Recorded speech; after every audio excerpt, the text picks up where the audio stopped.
Hi, my name's Shereena AKA Gleaney. You may know me from my Twitch streams.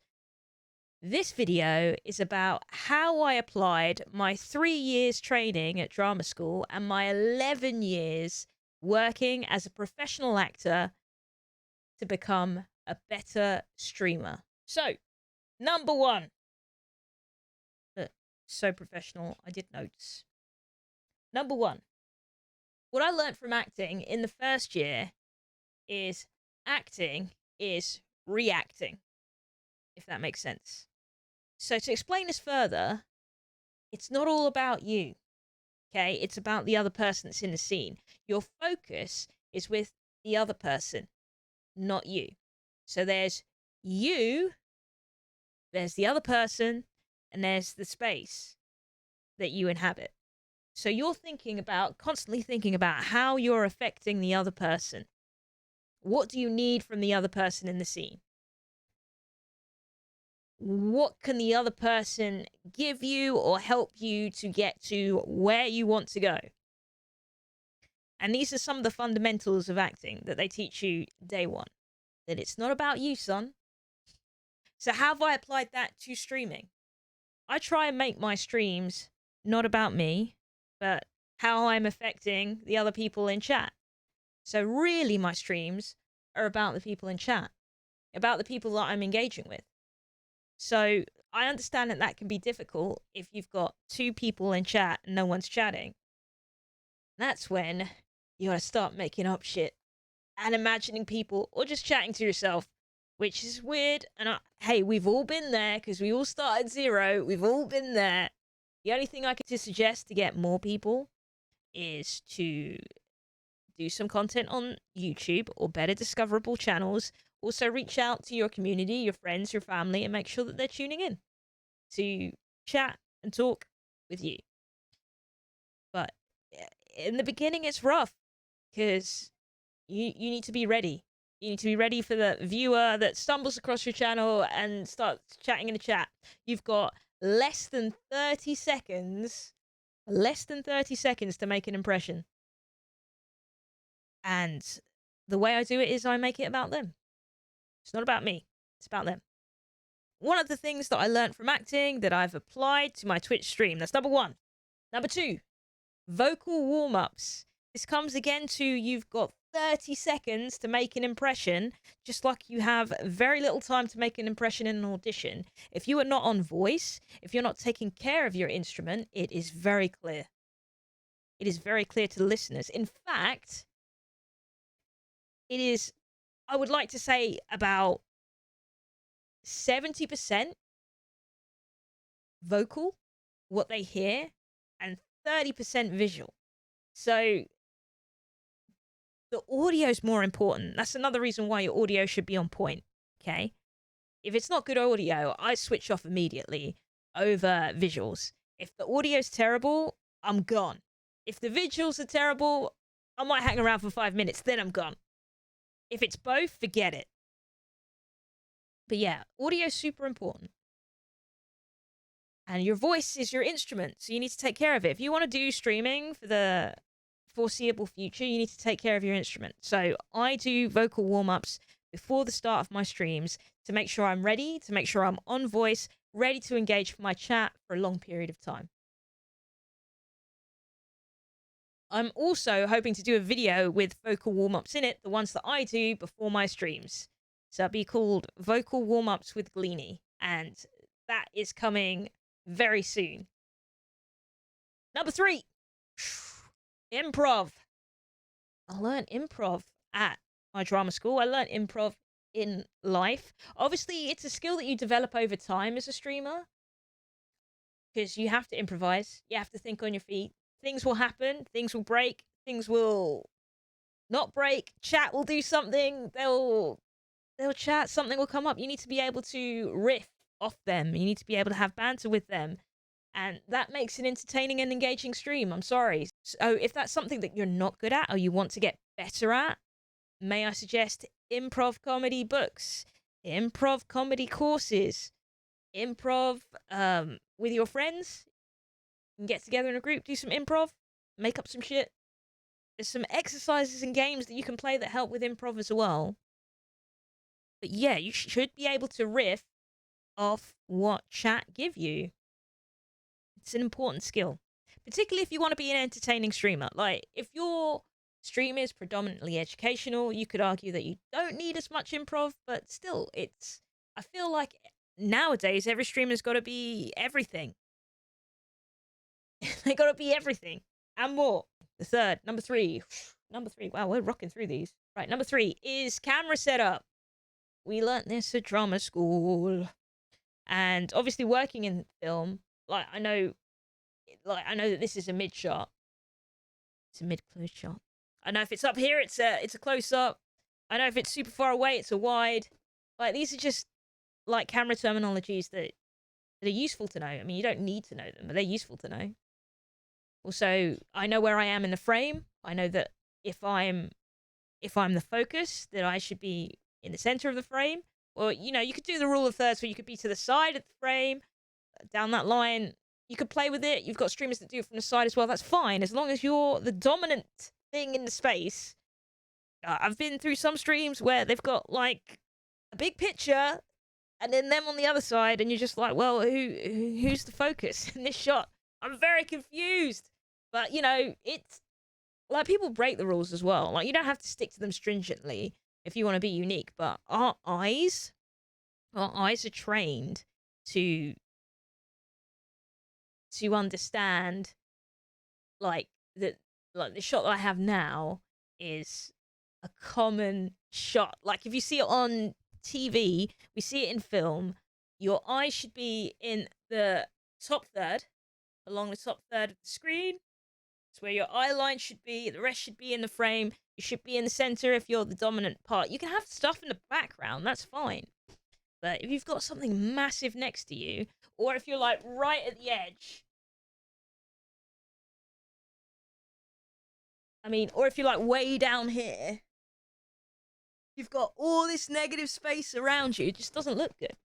You want to make sure your eye line's in the top third and that you're the dominant thing in the frame. So I learned that from drama school. Where to place yourself on camera. The thing that I learned as well is how to engage and, like, understand and know that the camera loves me. And, interact with it. Because obviously when you're chatting to chat, like, you're not talking with them. You're reading the text or whatever. But then I make sure that I look down the barrel of the camera and I talk to them if they directly. Like, obviously when I'm playing a video game, I'm looking down here and I look up at chat. But then if I'm engaging with them, really engage with them. And that's a skill that I learned from drama school and working in TV. Okay, another thing that definitely drama school has taught me is that, obviously, acting is a career that a lot of people want to do. So, as a consequence of it being a career that a lot of people want to do, particularly and going to one of the top drama schools in London, thousands of people apply each year. So I remember when I was auditioning, there's 3 rounds at Central. There's 3 rounds of auditions. On the first audition round, the very first one, Brian Parsons was the head of acting at the time, and he came out and he said, we were in a big auditorium. There were, like, hundreds of prospective students who were auditioning as well. And he said, look to the left of you, look to the right of you. Those people will not be here in less than 2 hours. And if that frightens you or intimidates you, you should just leave now. He legit said that. You should just leave that. Just leave now. If you find that intimidating, just leave now. It's like, there's so many people that want to be actors. There's so many people that audition for drama school. If it fears you that you're one person against thousands of people that want to go up for the same part or the same job, and that intimidates you should just give up. He's just saying that. You should just give up. So I feel like you've definitely got to have a kind of mindset that even though loads of people want to do this thing, you're going to do it anyway. Even though the odds are slim, you're going to do it anyway because there are people that do this job. There are people out there that exist that do this job, and I'm going to keep trying and keep hustling until I can do this job as a thing. So, yeah, it's a mindset thing, definitely, that drama school taught me. And obviously, success with that in terms of acting and doing a job that loads of people want to do, it gives me the confidence to say, you know what, maybe we could do this again 2 times. Done it once already in a market that's oversaturated that loads of people want to do. Why not? So if that inspires you, that's the type of mindset that you need for longevity anyway. I mean, anyone can press play on a stream, but, I think now to be successful, you need to have that kind of mindset of, I find this inspiring. I'm going to keep pushing. I want to, you've got to be very goal orientated. And I'm not saying motivated because, motivation fails. Like, I've had streams that I was like, at the start of the stream anyway, I'm like, "Ugh, I'm tired. I got like no sleep. I really don't want to do this. I'm just, I'm running on fumes right now." But you turn up. And I guess that's my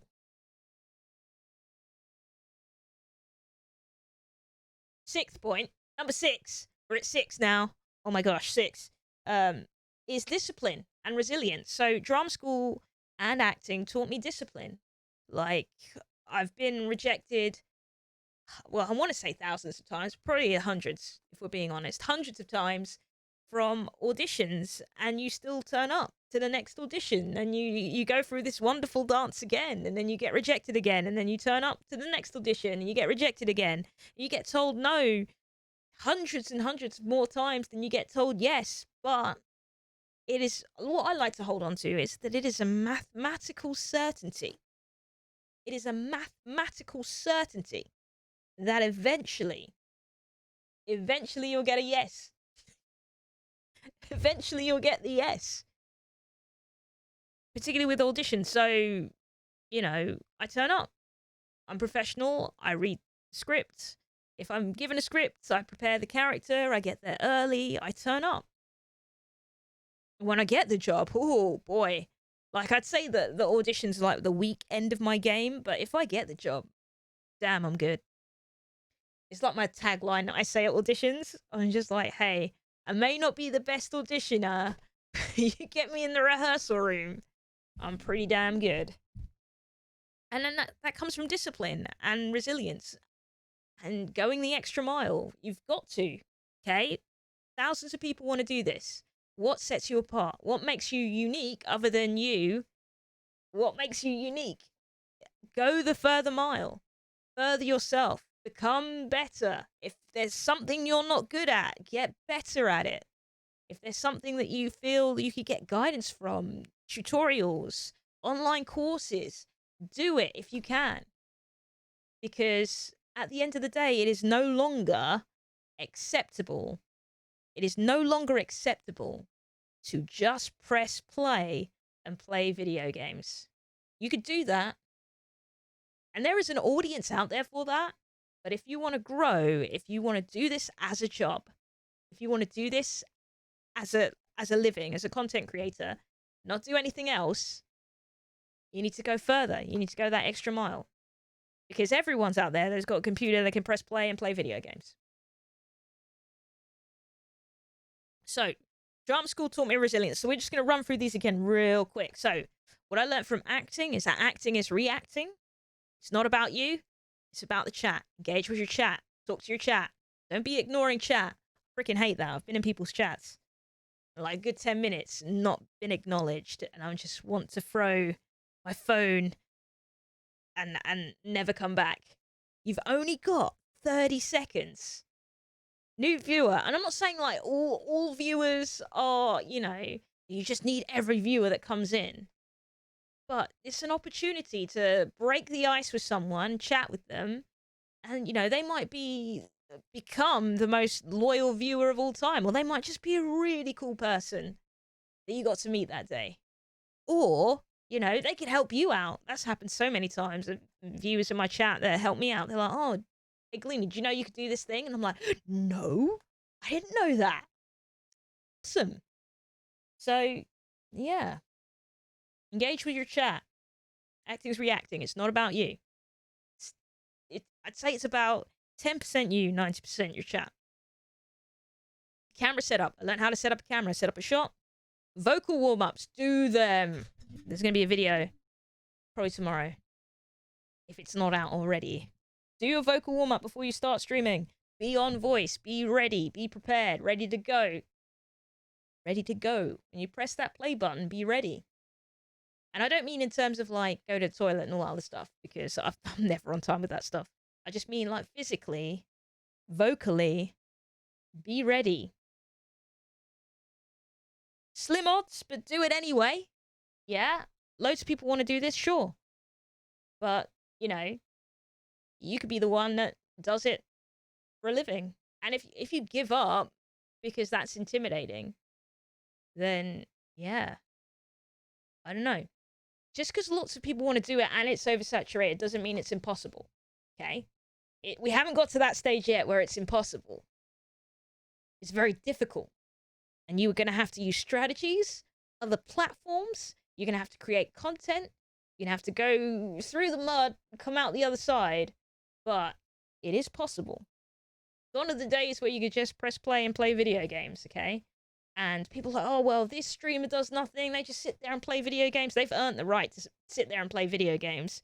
If we're talking about the Summit Gs of this world, if we're talking about the Ninjas, the Shrouds, the Trainwrecks, they've paid their dues, okay? They've built a community that loves and supports them that's just massive. So they can afford to be boring. But you, newcomer, new to the scene, you can't afford to be boring. If you want to grow, if you want to create value and be the reason why someone is watching you and not watching one of those big streamers, you need to bring something new, something unique, something more. It's not enough to just press play and play video games. Discipline. Discipline. Set a schedule that you can do, okay? Like, when I started, I did loads of things wrong. The first 8 months of streaming, I was streaming 6 days a week. 6. I had 1 day off. That was insane. And it was like between 5 and 6 hours each night. I'd go to work tired the next day. And then do the same thing again, rinse and repeat. I did that for 8 months. It was crazy. Instead, now I have a manageable stream schedule, and it also allows me free time to work on content on other platforms, grow an audience on other platforms, and then convert them over to Twitch, which is what I'm working on currently. I'm also working on a coaching program for streamers like this, where we're going to go through how we can apply some training, actor training, to streaming. It should be sweet. Those are the things that I have applied from drama school. I'm sure there's like loads of others that after I finish filming this, I'm going to be like, oh yeah, I learned this thing and this thing. But you got to remember, guys, it's over 11 years ago. I learned a lot working on the job as well, particularly theatre, particularly children's theatre, because children are brutally honest, okay? They know what they like, and they know that what makes them bored, and they will let you know. They will let you know. So I always count it a good performance if the children are engaged, they're not bored, they're not playing with stuff, and they say that they loved it at the end. With like no teacher pressure, like they legit loved it. And that's something that I really like about doing children's theatre. I like the honesty. I hate the fake. Oh, good job. That was great. I can't do it. Like, I know I'm an actor. I'm supposed to be good at lying, but man, when stuff's bad, I'm just like, man, that was terrible. This is why I'm like the worst person to invite to other people's shows, because I will be honest with them. I'll be honest with them. If I don't like it, you will know.